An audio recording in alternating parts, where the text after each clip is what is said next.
Pois é, meus amigos, Mauro Fagundes informou agora há pouco que este humilde canal recebeu o selo de qualidade STF.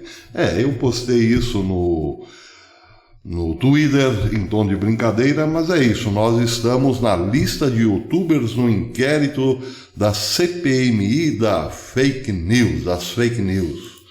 Nós estamos, em resumo, na lista do STF. E aí, claro, muitos têm se perguntado, mas por que o STF tem perseguido tantos canais de pequenos, médios e até grandes youtubers? Grandes não quer dizer os grandes entre os pequenos. E aí coloca-se até o nome de um dos filhos de Bolsonaro, o canal do próprio Bolsonaro, do próprio presidente, está na lista dos fake news.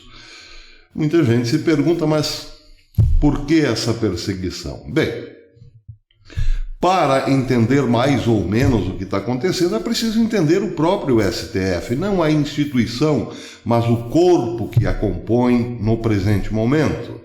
E essa é uma explicação bastante complexa e, claro, bastante difícil. Mas vejam que interessante, dois gaúchos, Percival Pugina e Políbio Braga, explicaram perfeitamente o que acontece com o nosso STF ocupado hoje por esse quadro.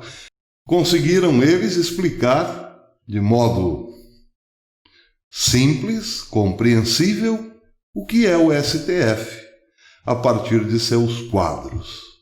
Percival Pugina, por exemplo, nos fez lembrar como chegar ao STF, como um juiz chega ao STF, ou melhor, como um cidadão é indicado a juiz para o STF.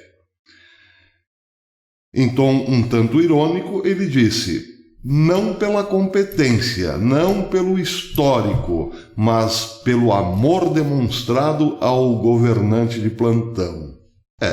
Para se chegar ao STF, disse Percival Pugina em um de seus últimos vídeos, fora preciso demonstrar um amor quase que absoluto ao governante que poderia indicá-lo. Esse era o requisito. Era preciso demonstrar um amor superior a Dilma, Lula, a FHC e até a Sarney, porque ainda existe um representante lá indicado por José Sarney, o decano Celso de Mello. A forma de se chegar ao STF, a fórmula de se chegar ao STF era o concurso de amor. Não é por acaso que vimos aquela foto constrangedora do menino Toffoli beijando Lula. Ele havia ganho o concurso de quem mais amava o Nove Dedos. Assim se chega ao STF. Um complemento disso está num dos últimos vídeos também de outro gaúcho, Políbio Braga, que diz o seguinte: este chegar ao STF, através do amor, resume-se também, ou melhor,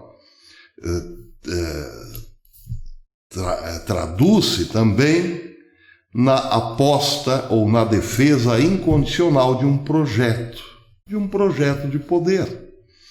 Por exemplo, aquele que fora indicado por Lula assumira também um projeto Lula de poder, aquele que fora indicado por Dilma assumira um projeto de poder de Dilma ou de FHC, enfim.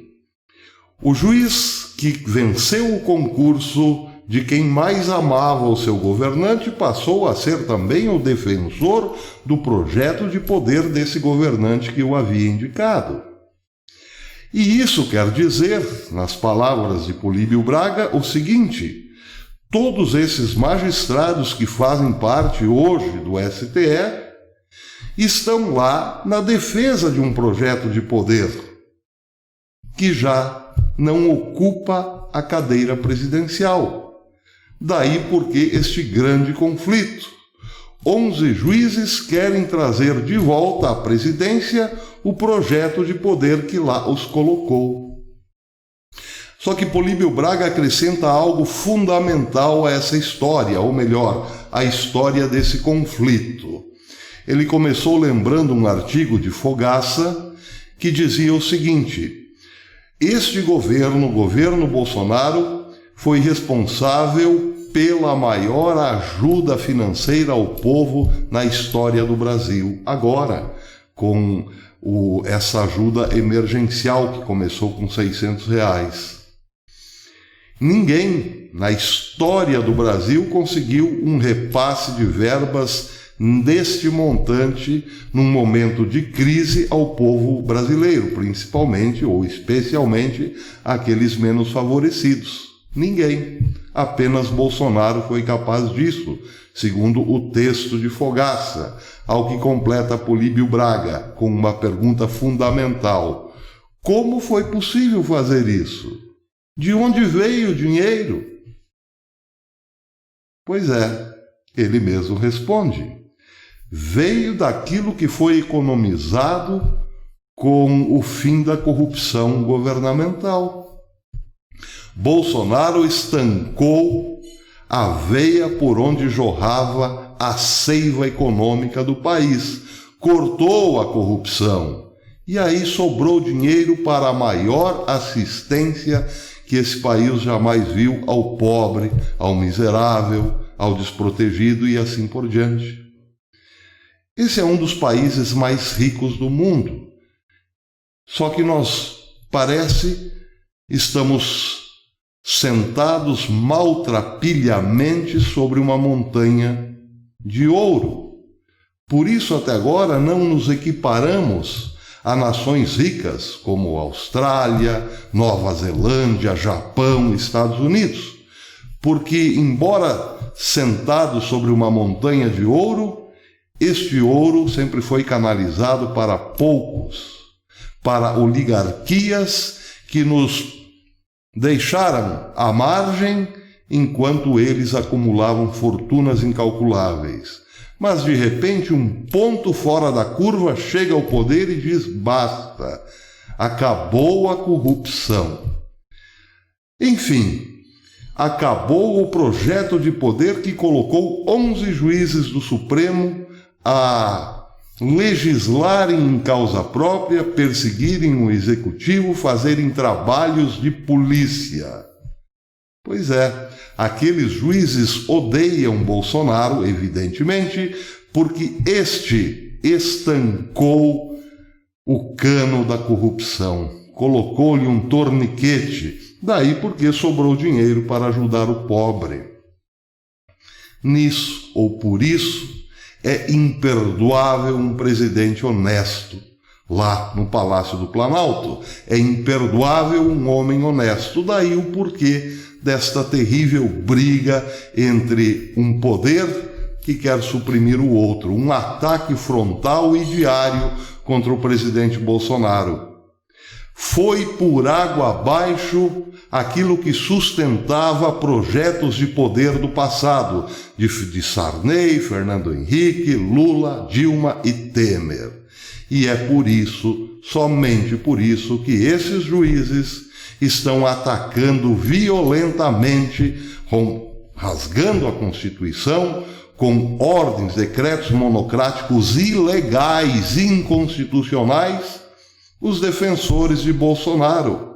É preciso acabar com Bolsonaro, mas também ou fundamentalmente com os seus apoiadores, com essas pessoas indesejadas que querem um Brasil livre da corrupção, para que sobre dinheiro para assistência, para a Bolsa Família, para eventualidades em tempos de crise, para a segurança, para os transportes, para a infraestrutura e para os hospitais. E é também preciso destruir o ministro da o ministro da Educação, porque este, de forma ousada, está tentando fazer o que fez Bolsonaro na economia dentro das universidades, parando, fechando, estancando a fábrica de esquerdismo, de comunismo no Brasil. São dois ataques que não podem ser permitidos pelos togados de Brasília. E é por isso que eles nos atacam. Querem nos colocar o selo de mentirosos. Mas só o que estão conseguindo fazer é nos dar um selo de qualidade. Pois é, o canal Professor Belei conseguiu um grande selo de qualidade. Até depois.